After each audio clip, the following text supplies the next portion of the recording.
Hello everyone. So in this video we are going to cover a bit about Aravallis. That actually the topic this Aravallis is in news because of Aravallis range is in news because that green India mission जो है वो काफ़ी news में है अभी. तो उसकी वजह से ये भी न्यूज़ में है क्योंकि one of the component of green India mission is to rejuvenate Aravallis and to at least preserve Aravallis whatever is left. So in that sense, actually what has happened is Aravallis is at 1.8 to 2.5 billion years old. This is one of the oldest mountains and actually the oldest fold mountain of India. So इससे आपको समझ आना चाहिए तक कि ये Himalayas से भी पहले फॉर्म हुए हैं. हिमालयाज़ क्या हैं? These are young fold mountains while Aravallis are the oldest fold mountains. These are oldest. ठीक है. अपार्ट फ्रॉम दैट अब फोल्ड माउंटेन है तो आपको समझ आना चाहिए दिस इज समथिंग कि ये कैसे फॉर्म होता है. हिमालयाज़ का फॉर्मेशन कैसे होता है वो आप मुझे बताइएगा. आज इन कि इसमें प्लेट टेक्टोनिक्स थ्योरी अप्लाई होती है. अब प्लेट टेक्टोनिक्स थ्योरी में when two plates come towards each other and then one of the plates subsides and the other one like this one of the plates subsides like this. अब इसमें क्या है तो दो प्लेट्स जो हम बोल रहे होती हैं, एक है यहाँ पे मारवाड़ प्लेट, एक है यहाँ पे बुंदेलखंड प्लेट. अब आप मुझे बताएंगे कि हिमालयाज़ में और कौन कौन सी दो प्लेट्स होती है जो कन्वर्जेंस होता है जिनका. अब यहाँ पे मारवाड़ प्लेट क्रटॉन और बुंदेलखंड क्रटॉन है. आपको पता है कि इंडिया जो है, इंडिया का फॉर्मेशन जब अर्लियर एरा में हुआ था तो ये प्रोटो कॉन्टिनेंट से जब काफ़ी सारे प्रोटो कॉन्टिनेंट्स थे वो जब मर्ज कर गए तो इंडिया का एक इंडिया कहलाया ऐसे. तो यहाँ पे सिंगभूम क्रटॉन है, यहाँ पे बुंदेलखंड हो गया, यहाँ पे मारवाड़ हो गया, ये पेनिनसुला प्लेट हो गया. इस तरीके से ये सब जब मर्ज कर गए तो ये बना आपका इंडिया. तो उसी में जब मारवाड़ क्रटॉन और बुंदेलखंड क्रटॉन एक दूसरे को टूवर्ड्स कन्वर्जेंस कर रहे थे तो मारवाड़ प्लेट का सब्सिडेंस हुआ. बुंदेलखंड जो है बुंदेलखंड वाला अपराइज कर दिया और इस तरीके से कुछ यहाँ पे फोल्ड माउंटेन्स बने. ठीक है. इसके अलावा Aravallis में कुछ घाट्स भी हैं जिसमें से एक है हल्दी घाटी जहाँ पे फेमस बैटल भी हुई थी. आप मुझे बताएंगे कब हुई थी और किन किन के बीच हुई थी. इसके अलावा यहाँ पे एक गोरन घाट भी है जो कि उदयपुर और सिरोही को कनेक्ट करता है. सिरोही क्यों फेमस है ये भी आप मुझे बताएंगे. बाकी मैं आपको बता देती हूँ कि सिरोही में आपका माउंट आबू है. ठीक है. देन इसकी जो हाईएस्ट पीक है Aravalli की वो कौन सी है आपको याद है तो आप पहले खुद से बताइए, खुद से एटलीस्ट खुद को आंसर कीजिए और उसके बाद मैं बता देती हूँ. It is Guru Shikhar. गुरु शिखर की हाइट कितनी है? Just try to recall. It is approximately 1722. ठीक है. Then course 170 kilometre. ओके. इसके अलावा ठीक है. This is I think a broad idea about Aravallis, how they were formed and all. अब रिसेंटली क्या हुआ है, in the past few years there have been various protests, various environmentalists are raising their voice for Aravallis, to preserve Aravallis, because there have been certain level of degradation of Aravallis, quite काफ़ी ज़्यादा erosion and weathering देखने मिला है. तो ये सब हुआ है और उसी की वजह से इसकी जो हाइट है वो काफ़ी रिड्यूस हो गई है. अभी इसकी हाइट ओनली रह गई है approximately average height 600 to 900 metres and इसकी जो लेंथ है Aravallis की वो है अराउंड 700 किलोमीटर्स. ये इसका एक्सटेंशन कहाँ से कहाँ तक है ये मैं आपको बता देती हूँ. Aravallis का एक्सटेंशन है यहाँ दिल्ली, हरियाणा, राजस्थान और यहाँ पे गुजरात. सो दिल्ली, हरियाणा, राजस्थान, गुजरात तक ये एक्सटेंड करती है. और इसकी लेंथ हमने देख ली, इसकी एवरेज हाइट हमने देख ली.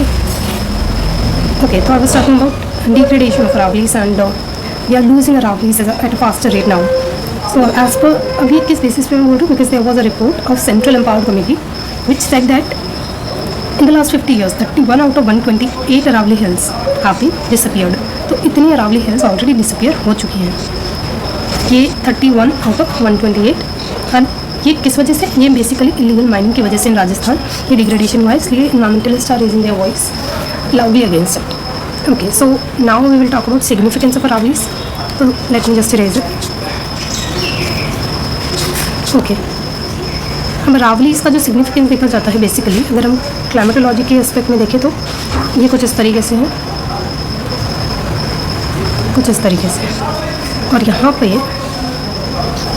जब यहाँ से आती हैं साउथ वेस्ट मानसून विंड्स तो ये इस रीजन में अच्छी खासी रेनफॉल प्रोवाइड करता है. That is eastern Rajasthan, northern plains and even it take forward winds towards north east and northern reason.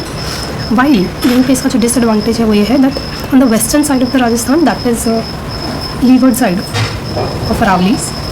यहाँ पे रेनफॉल नहीं होती, जिसकी वजह से यहाँ पे फॉर्म होते हैं थार डेजर्ट, और ये एरिया मेजरली डेजर्ट एरिया है।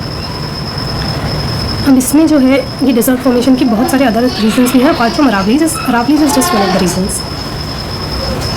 द अदर रीज़न भी कि ये सब ट्रॉपिकल हाई प्रेशर बेल्ट में लाई करता है, सब ट्रॉपिकल हाई प्रेशर बेल्ट, क्योंकि यहाँ कहीं थोड़ा सा नीचे से इक्वेटर पास होता है, यहाँ से 23.5 डिग्री लैटिट्यूड पास होता है, और फिर यहाँ अप्रॉक्सीमेटली है 30 डिग्री, ये रहा आपका 30 डिग्री लैटिट्यूड। तो ये वाला ये जो रीजन है सब ट्रॉपिकल हाई प्रेशर बेल्ट है, और हाई प्रेशर बेल्ट ऊपर से वेस्टर्न रीजन, तो क्या होगा, ये एक बेसिक कंडीशन है फॉर डेजर्ट फॉर्मेशन।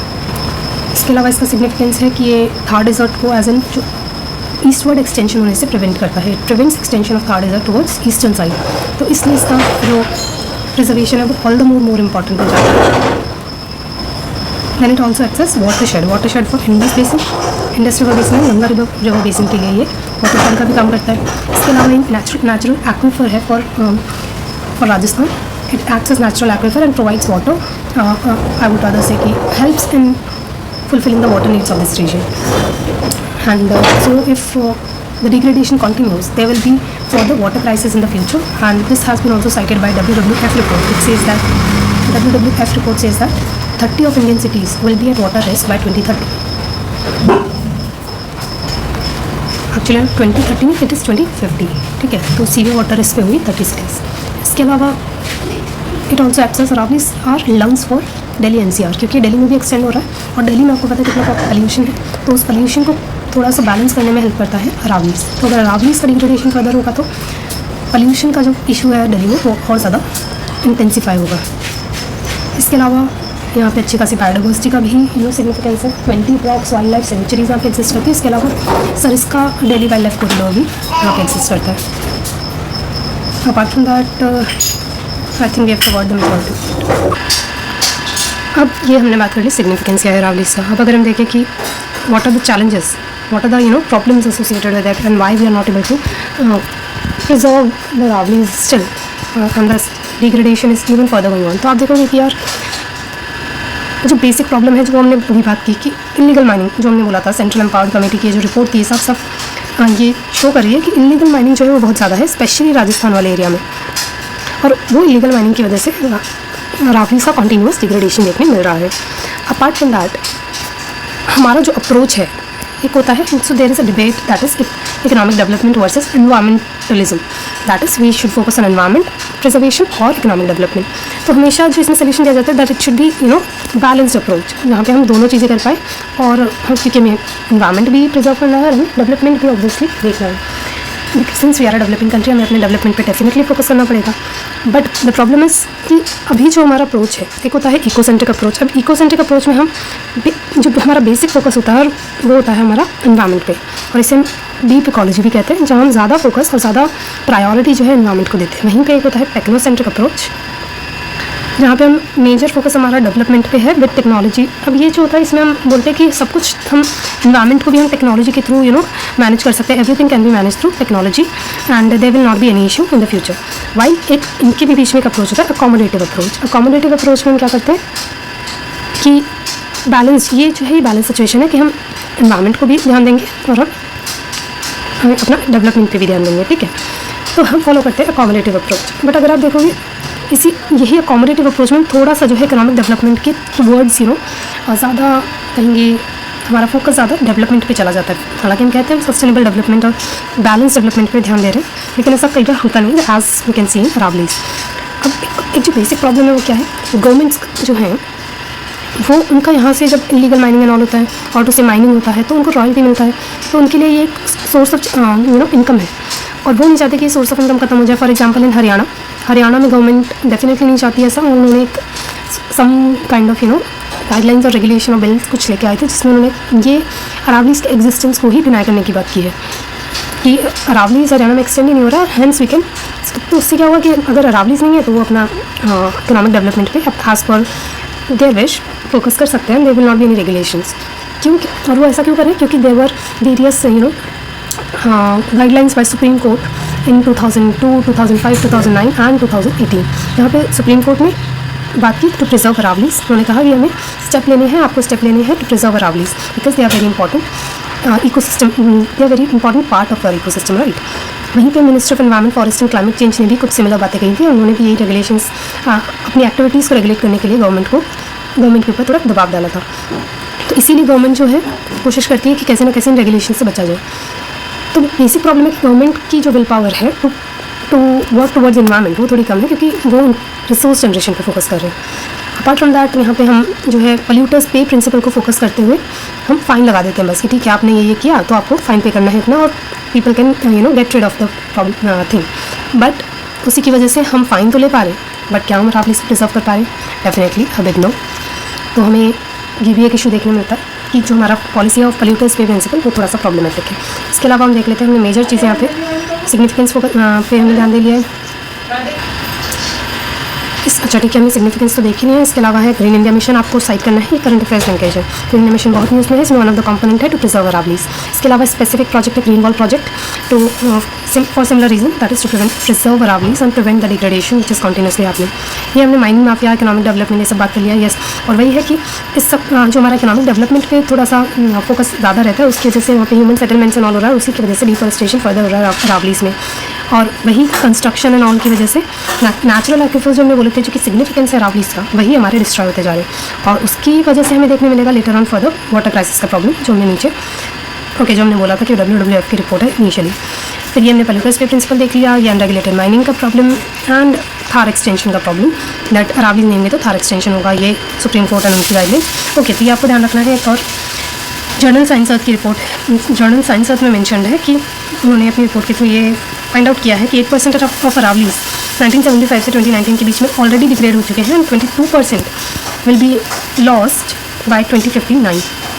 तो ये भी आपको डेटा मेंशन करना है अगर आपको जहाँ भी मौका मिलता है। डायरेक्ट क्वेश्चन आता है तो डायरेक्ट क्वेश्चन में, अदरवाइज अदर में। और यस, एक गांधी जी का कोट यहाँ पे कौन सा फिट बैठता है आपको शायद पता होगा। गांधी जी कहते हैं that there is enough for everyone's need but not for everyone's greed.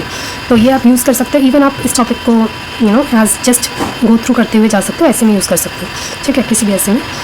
तो ये आई थिंक इसलिए मैंने एक टॉपिक कवर किया क्योंकि ये कहीं पे भी बहुत इजीली यूज़ हो सकता है। So that is it. इसमें हम एक और हम इसी से रिलेटेड वीडियो लेकर आएंगे, थर्ड रिजल्ट से रिलेटेड, क्या अभी करंट डेवलपमेंट्स और क्या स्टडीज़ आई हैं। तो वो एक शॉर्ट वीडियो और होगा क्योंकि अभी लंबा हो गया ऑलरेडी, इसलिए मैंने उसे इसमें नहीं कवर किया। So thank you so much and just let me know whatever else you want me to take up, whatever other topics which you want me to take up, and the current I will do the current linkage part पे मैं current linkage करके उसमें जो भी data required है वो वहाँ पे डालूंगी apart from basics, so that आपको यहाँ वहाँ जाने की ज़रूरत नहीं है। So thank you so much.